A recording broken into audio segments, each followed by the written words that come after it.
I can say it. Unbelievable. I didn't believe it because I was hearing this from my ex-wife. But my ex-wife was like a part of the Osbournes for 10 years. And they kept in touch. She hasn't been their flight attendant since 2000 well, when we moved up to Utah, 2006. That was it. But they kept in touch. Her and Sharon, her and Kelly, and my ex-wife, my last wife. She was their private flight attendant. She went all around the world with these people.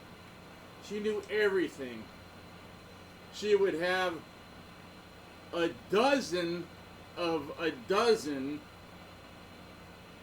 glazed Krispy Kremes sitting on a chair that would be next to Ozzy. And then a gallon of ice cold milk. Boom! As soon as he came in, boom, the milk went down, so it'd be ice cold. And he would just start woof, woof. And she said before they even got into the air, he would have at least 4 dozen down. I don't know how but he was a massive addict. And he was trying to cover up a lot of crap that happened. You know, he was molested as a kid. His parents were great to him, but they were really, really poor. And he just had a hard time. But everybody had a hard time in Birmingham. Anybody that grew up there, everybody in Priest.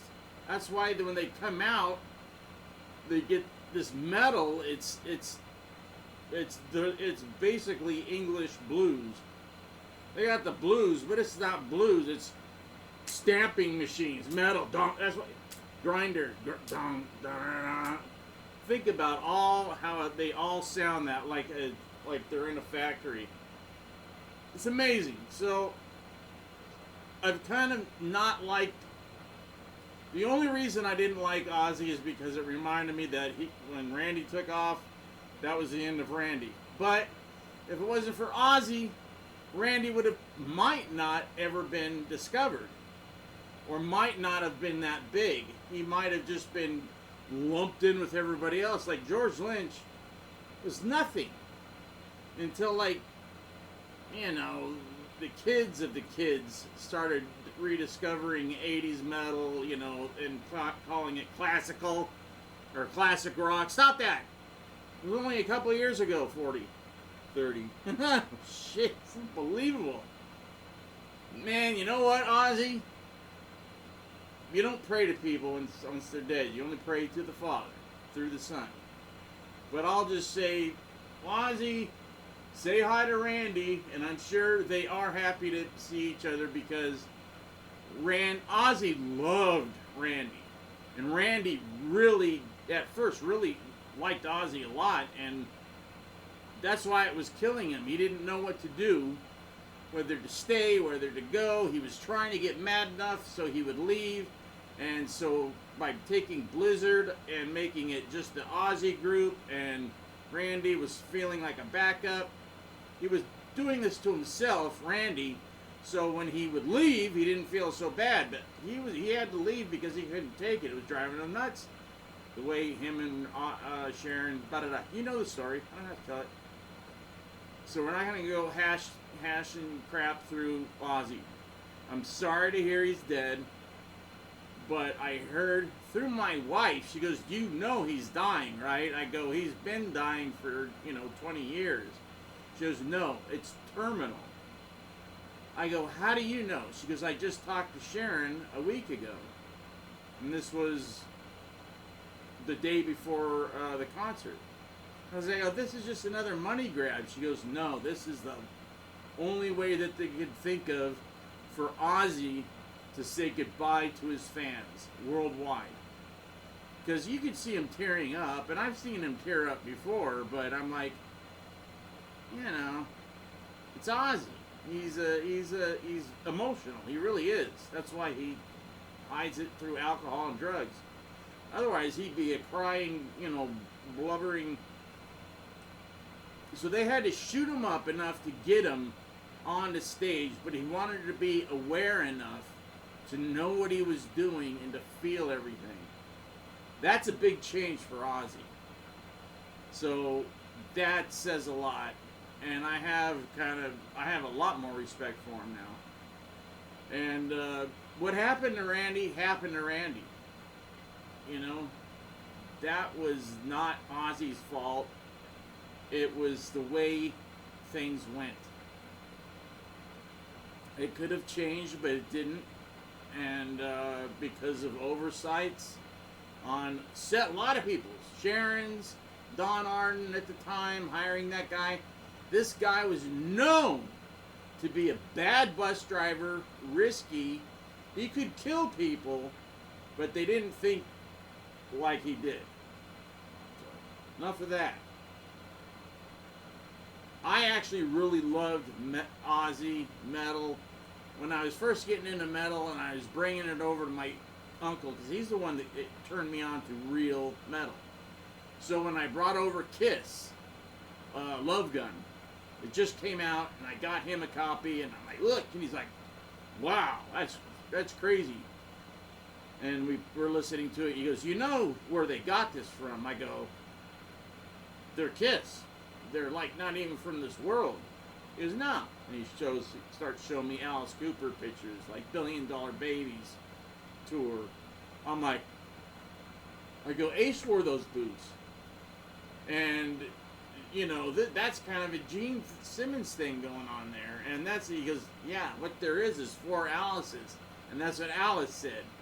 When Alice went to a party for, like, when it was a big, you know, Warner was going to be the company that released the albums for Casablanca, because Casablanca wasn't big enough.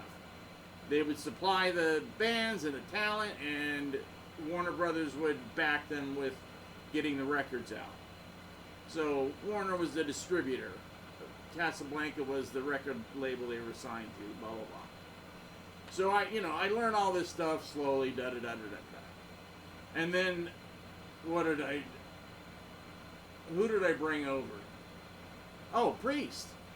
And I'm like, you've got to hear this. British Steel. And he's like, whoa. And he's like, that's good. And I brought over Def Leppard, and he loved Wasted. We played that song like 10 times. You know, Wasted, the last song on the first Def Leppard. It is a great song. I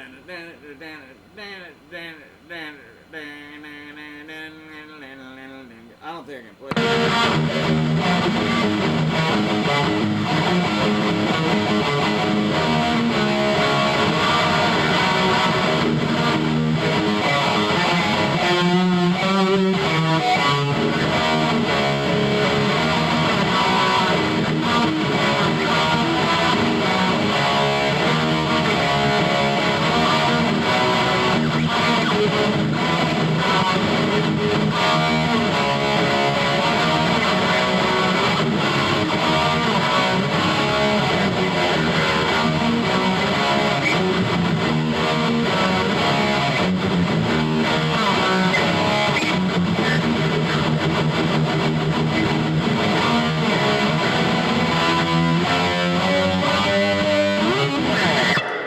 So he's like, oh no, you know who the original of heavy metal? And I'm like, here we go again. But he taught me all this. So he brings out the newest Sabbath that he liked, which was Sabbath, Bloody Sabbath. And he starts playing it, and I'm like, whoa, this is kind of trippy, man. This is all... I go, is there anything like heavy? He goes, oh yeah. And he puts on Sabbath, Bloody Sabbath. I'm like, well, that's cool. I'm like, that's pretty cool, man. And that's the first song, the first Sabbath song that I had Randy teach me. And he's like, oh, this is not bad. He goes, I usually don't like these guys because they're all like, dun, dun, dun. But this one has like a groove, and it's pretty good. I like this one. He goes, what is it? I go, it's a new album called Sabbath, Bloody Sabbath. And I had the shirt on. I go, look at the shirt. He goes, whoa, that's pretty intense.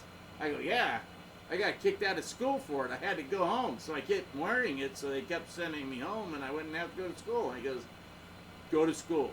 You got to get your education. Randy was like another parent. I went in there wasted. He got pissed off. If I didn't practice, he would say, practice, practice, practice. What are you here for? You know, who's paying for your lessons? I said, I am. Oh, he goes, you are? I go, yeah, I have a paper route, and I work at my dad's dairy when I can. So I bring in the money. My mom helps me out, but for the most part, I was paying for it. So he's like, well, still, you're here in the time, practice, practice. So when he got called to Ozzy, he didn't want to do it, da-da-da, everybody knows the story. And his mom said, look, this is a good opportunity to make connections, and da-da. You know what? I feel really bad. So the first song that I heard that I really liked, even though after that, I met another, there's this kid that we got in a fight and he slaughtered me. He was like 6'7", and he was in 9th grade. His name is Wayne Austin. He was a murderer, but he was a Navajo. And I said, oh, I'm Cherokee. He goes, oh, so we are brothers. I'm sorry. You should have told me that before I beat you up. I said, hey, I got in a couple good shots. He goes, did you? Because I didn't feel it. I'm like, okay, don't rub it in. Because I knew karate back then, but so did he. He really knew it. I was like 4 belts up, and he was a black belt. And this was 9th grade.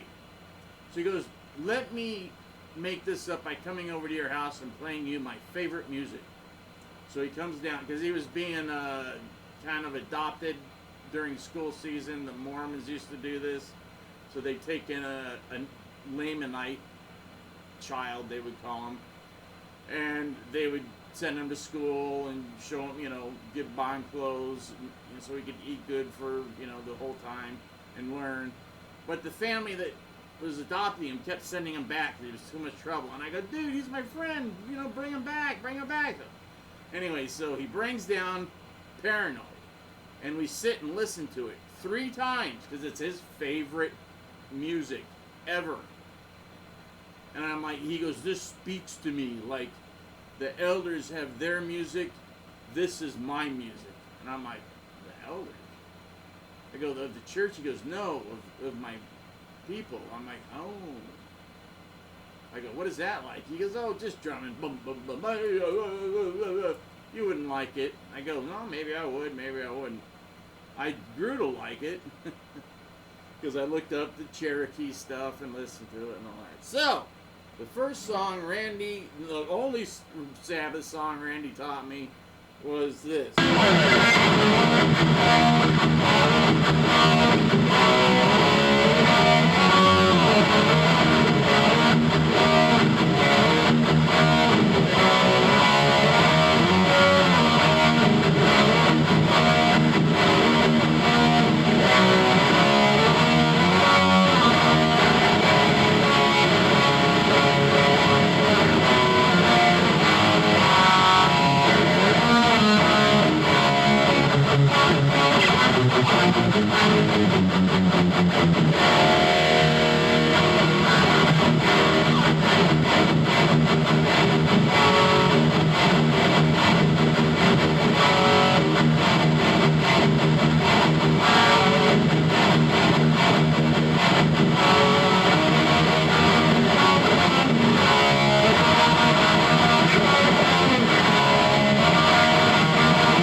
So, Ozzy said to Dana Strum, who was the bass player, and a guy that I knew who lived right down the street, his name was Danny Spanos.